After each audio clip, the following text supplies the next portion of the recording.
In 2010, the most powerful website on the internet sold for about the price of a nice house, $500,000. 2 years earlier, it was worth over 160 million, 40 million users. The front page of the web, a single link on it, could send 100,000 people crashing through your servers in an hour. Its name was Digg. It was the king, undisputed, untouchable, and the site that killed it, a smaller, uglier one most people only opened when Digg was down, Reddit. Here's the part nobody saw coming. Digg wasn't murdered by Reddit. Its own users picked up the throne and handed it to the enemy in a single afternoon. This is not a story about code. It's a story about power, who holds it, who hands it over, and what happens when you hand it to the wrong people. To understand the fall, you have to understand the height. A young programmer named Kevin Rose builds a website in his spare time. He calls it Digg. The idea is simple. Let the crowd decide what matters. Users submit links. Users vote. The good stuff rises. The bad stuff sinks. It sounds small. It changed everything. Because before Digg, the gatekeepers were editors, newspapers, magazines, TV producers. A handful of people in a handful of buildings decided what the world talked about. Digg tore that down. Now the gatekeeper was the crowd. Millions of strangers voting every second, building the front page of the internet in real time. By 2006, Digg wasn't a website anymore. It was a weapon. One front page link could make or break a company, a career, an entire product launch. Publishers didn't just want Digg's traffic, they needed it, and that need was about to become the empire's first crack. Here's what the empire really controlled. A story hits the front page, not the top, just the front. Within minutes, servers melt. A startup that spent a year building its launch watches its site crash under the flood. Marketers called it the Digg effect. One link, 1 hour, 100,000 visits. For a small site, it was life support. For a big one, it was a sales spike no ad budget could buy. So the smart players didn't wait to get lucky. They engineered it. Networks of friends, voting rings, private groups that coordinated their clicks to push a story to the top. The front page stopped being a mirror of what people loved. It became a battlefield for who could game it first. And somewhere in that noise, a quieter, smaller machine was building. It had no front page, no Digg effect. No one was afraid of it yet. That was the mistake.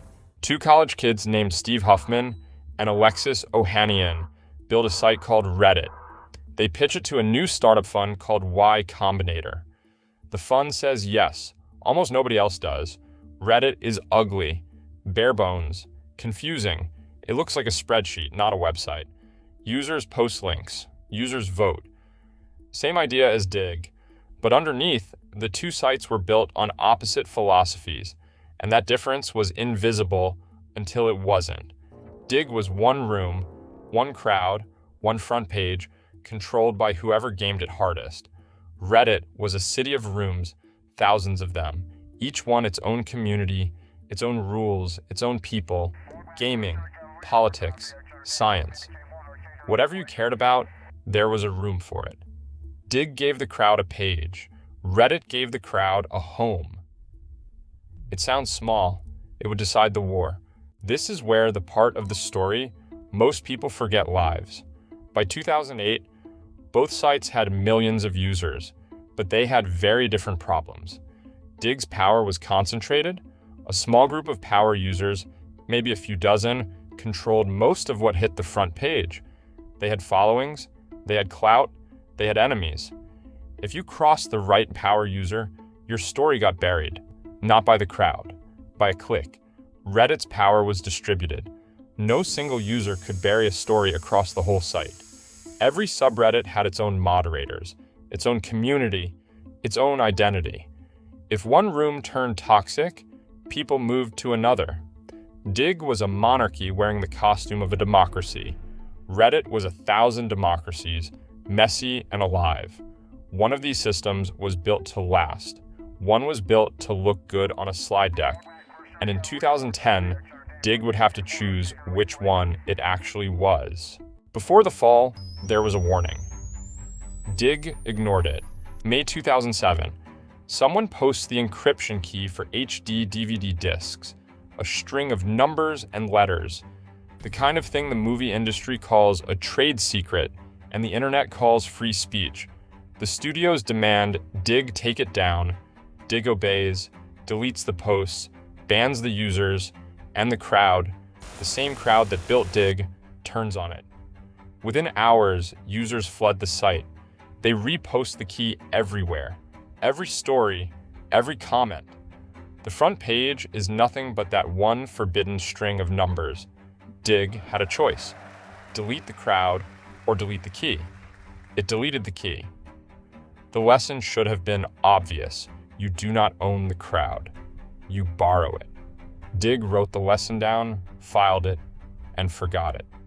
3 years later, it would come due, with interest. Here's the fatal flaw, the thing that killed them. Digg never understood who actually owned the platform. The founders thought they owned it. They built it. They coded it. They put their logo on it. The power users thought they owned it. They filled it. They gamed it. They made the front page run. The real answer? The crowd owned it. All of them. The lurkers, the voters, the commenters. They were the product. They were the distribution. They were the entire asset. And Digg's owners looked at this asset and saw a problem. Publishers wanted a cleaner front page.